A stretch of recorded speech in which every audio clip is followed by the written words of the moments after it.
नीमच मंदसौर कांग्रेस लोकसभा प्रत्याशी दिलीप सिंह गुज्जर के समर्थन में प्रदेश अध्यक्ष जीतू पटवारी ने आज नीमच पहुंचकर आम सभा को संबोधित करते हुए जनसंपर्क किया। लोकसभा प्रत्याशी दिलीप सिंह गुज्जर के समर्थन में नीमच शहर के भारत माता चौराहे पर सभा आयोजित की गई, जिसे मध्य प्रदेश कांग्रेस कमेटी के प्रदेश अध्यक्ष जीतू पटवारी, राजस्थान चित्तौड़ लोकसभा प्रत्याशी पूर्व सहकारिता मंत्री उदयलाल लांछना, पूर्व सांसद मीनाक्षी नटराजन, लोकसभा प्रत्याशी दिलीप सिंह गुज्जर, जिला अध्यक्ष अनिल चोरसिया, पूर्व विधायक नंदकिशोर पटेल, सत्यनारायण पाटीदार, समंदर पटेल, सोमिल नाटा, सभी ब्लॉक अध्यक्ष आदि कई मंच पर मौजूद रहे। कांग्रेस प्रदेश अध्यक्ष जीतू पटवारी जब नीमच सभा स्थल पर पहुंचे, जहां सभी कांग्रेस कार्यकर्ताओं ने पुष्पमालाओं के साथ उनका स्वागत अभिनंदन किया।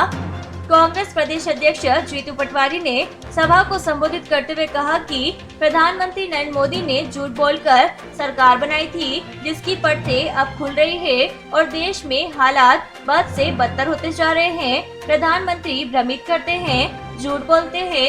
नरेंद्र मोदी जनता का ध्यान भटकाकर वोट लेना चाहते हैं। सुधीर गुप्ता 10 साल से सांसद है, वह किसी गांव में किसी के दुख में नहीं गए। सुधीर गुप्ता ने डोडा चूड़ा के मामले में कभी किसानों की समस्या का निराकरण नहीं किया। नीमच की कई समस्याएं हैं, जिनमें बंगला बगीचा भी एक है, वह भी आज तक हल नहीं हुई। यही समय है लोकतंत्र को बचाना है। 13 मई को कांग्रेस को वोट देना है, जिससे लोकतंत्र बचेगा। मोदी जी कांग्रेस प्रत्याशियों को डरा धमका कर चुनावी मैदान से भगा रहे हैं। राहुल गांधी ने 5 गारंटी दी है, जिस पर कांग्रेस सरकार बनते ही कार्य किया जाएगा। 13 मई को भारतीय जनता पार्टी गई का नारा लगाएंगे।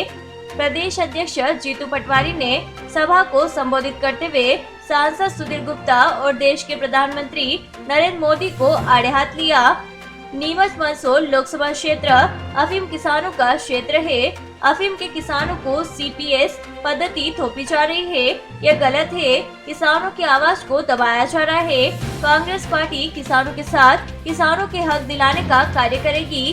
कांग्रेस की सरकार में किसान को किसी प्रकार की परेशानी नहीं होगी। भाजपा ने किसानों के लिए समर्थन मूल्य नहीं बढ़ाया, जिससे किसानों को नुकसान हो रहा है।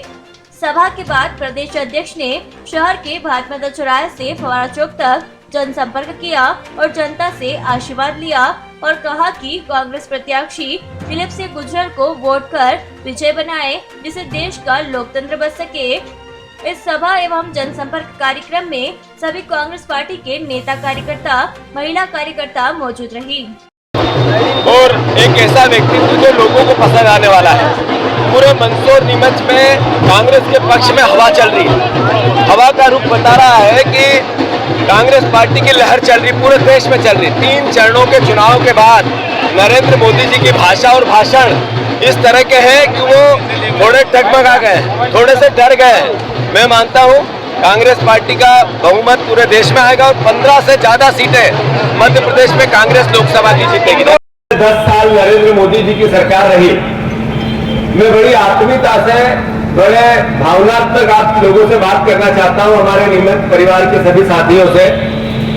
नीमच शहर की जनता को ये विचार करना पड़ेगा कि 10 साल पहले मोदी जी आए थे, तो जो बातें उन्होंने देश के सामने रखी, वो बातें क्या थी।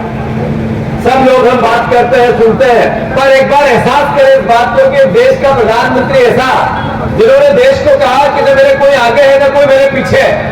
लोगों ने उन पर भरोसा किया, न खाऊंगा न खाने दूंगा, तो लोगों ने इस बात को विश्वास किया। देश के प्रधानमंत्री ने देश से कहा कि मैं बेरोजगारी से लड़ाई लड़ूंगा। बहुत हुई बेरोजगारी की मार, अब की बार मोदी सरकार। बहुत हुई महंगाई की मार, अब की बार मोदी सरकार।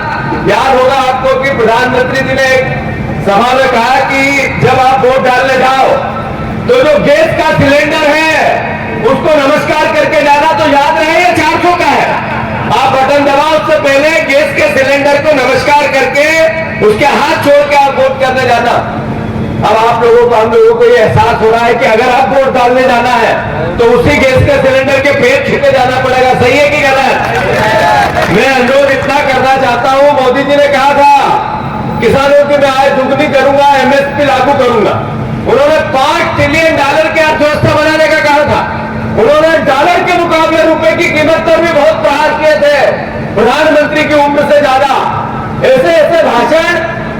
कहते थे आदमी तो अब आया है जो देश का उद्धार करेगा। वो कहते थे अच्छे दिन, तो पब्लिक सामने से कहती थी आएंगे। याद है? भूल गए आप लोग? अरे याद है कि भूल गए ये सब बातें? जब उन्होंने कहा अंत में सबका साथ, सबका विकास, सबका विश्वास, तो देश में एक प्रधानमंत्री पर गर्व महसूस होता था कि यार देखो एक ऐसा प्रधानमंत्री जो इस तरह की बात करता है कि मोदी परिवार 140 करोड़ लोग, अभी नई नई उन्होंने बातें की। और देश में हुआ क्या? नीमच के वासियों, जो वोट करने से पहले ये विचार करना पड़ेगा कि देश की स्थिति आज है क्या। अभी मोदी जी भाषण करते हैं तो वो करते हैं मांस की बात, मछली की बात, वेज की बात, नॉनवेज की बात, मंगलसूत्र की बात। वो कभी महंगाई की बात नहीं करते, कभी रोजगार की बात नहीं करते। इन मुद्दों पे जिनको मैंने पहले बताया वो कभी एक खलक से नहीं निकालते हैं।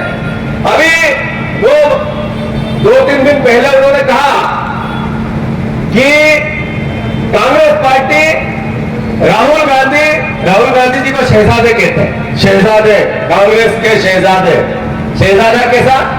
जो 4000 किलोमीटर पैदल चले 200 साल के इतिहास में एक भी उदाहरण नहीं है। साथियों को राम राम। मंच पर विराजमान हमारे समारोह के मुख्य अतिथि, युवा दिलों की धड़कन, प्रदेश कांग्रेस कमेटी के अध्यक्ष जीतू भाई पटवारी और हमारे लोकप्रिय उम्मीदवार दिलीप जी गुजर साहब, हमारे मेहमान एमएलए साहब सुषमेर, हमारे जिला कांग्रेस कमेटी के अध्यक्ष, उपस्थित सभी पार्टी के पदाधिकारी, नंदू भाई पटेल पूर्व विधायक, समंदर पटेल जी हमारे प्रत्याशी रहे हुए और उपस्थित सभी पूरे क्षेत्र से आए हुए युवा कार्यकर्ताओं। आंधी की तूफान आ रहे हैं तो इंदौर से चल करके नीमच में मीटिंग करके वापस इंदौर में सभा करना कोई छोटे मोटे आदमी का काम नहीं है। वो केवल जीतू भाई पटवारी ही कर सकता है, दूसरा आदमी नहीं कर सकता।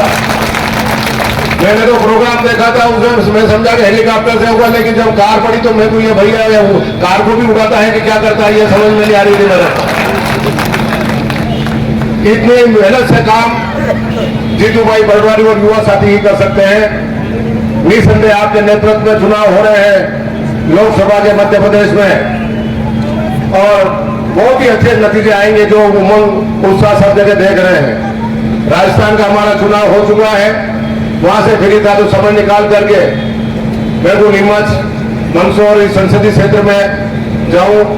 पार्टी में ड्यूटी लगावे या नहीं लगावे, लेकिन मुझे तो आना ही पड़ता है। जो कि जितने भी आके मेरे सामने बैठे हैं, जीतू भाई मैं एक विज्ञप्ति देता हूं जब मैं चुनाव लड़ता हूं कि मेरे सब चिंतकों से निवेदन है कि अपने अपने साधन से जाके अपने रिश्तेदारों में राजस्थान में काम करें और अपने घर पे चले जाए। हार जीत के बाद मुझे किससे सुनाते रहना, पहले मत सुनाना। तो इतना प्यार यहाँ का है कि जिसकी कोई सीमा नहीं। इसे 2-3 दिन से मैं यहाँ घूम रहा हूँ, आज आया हूँ, लेकिन ये लोकसभा की लड़ाई है और हमारे दिलीप सिंह जी गुजर को बहुत शानदार कैंडिडेट के रूप में उतारा है। हमारे इनको समस्त किसान बहुत क्राइम मान कर रखे हैं पूरे हिंदुस्तान में, लेकिन अफीम काश्तकार सबसे ज्यादा दुखी है, क्योंकि अफीम की चर्चा हमें इसलिए करनी पड़ती है क्योंकि नीमच, मंदसौर, चित्तौड़ और प्रतापगढ़ ये 4 जिले ही ऐसे हैं जहाँ अफीम की खेती होती है। बाकी पूरे हिंदुस्तान में खेती नहीं होती। कश्मीर के सांसद को यहाँ की खेती से कोई लेना देना नहीं और यहाँ के सांसद को कश्मीर की कैसे की खेती से कोई लेना देना नहीं है। लेकिन 10 साल से भारतीय जनता पार्टी के सांसद बैठे हुए हैं, उन्होंने कभी भी अफीम नीति के मामले में कोई चर्चा किसी से नहीं की और इसमें सीपीएच की पद्धति थोपी गई है। सीपी को तो राजस्थान की चित्तौड़ की जनता ने जमा कर दिया और इसको आप जमा कर देना कि सीपीएस पद्धति आपकी जमा हो जाएगी, इसमें कोई दो राय नहीं है। सीपीएस पद्धति ये लोग ही लाए हैं। इन लोगों के कारखानों में पार्टनरशिप है, जो किसानों के खून के ऊपर राजनीति करने वाले लोग किसानों का भला नहीं कर सकते। अफीम काश्तकार की चर्चा इसलिए करनी पड़ती है कि हमारे यहाँ की 10% किसानों के पास ही केवल पट्टे हैं, बाकी तो दूसरे किसान भी हैं। लेकिन अगर एक किसान के पास पट्टा है तो उसके पास अगर 5 रूम में चीरने वाले आदमी 1 महीने भर तक काम करते हैं, 500 रुपए रोज की रोजगार मिलता है, तो 15-15 हजार रुपए एक मजदूर को इस सीजन में कमाई का जरिया मिलता है। इस कारण से ये वो काम करना चाहते हैं।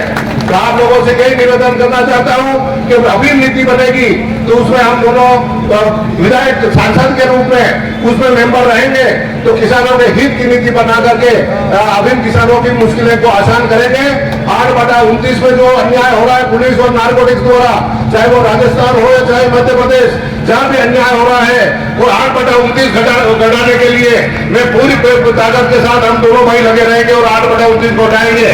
और जीतू भाई युवा नेता है, राहुल गांधी जी के बहुत ज्यादा नजदीक है, इसलिए इनसे भी मदद लेंगे कि 8/29 में कोई अड़चन आ रही है तो जीतू भाई को भी हटाएंगे, लेकिन 8/29 को इसमें से हटाएंगे ताकि 8/29 के द्वारा किसानों का शोषण बंद किया जाए।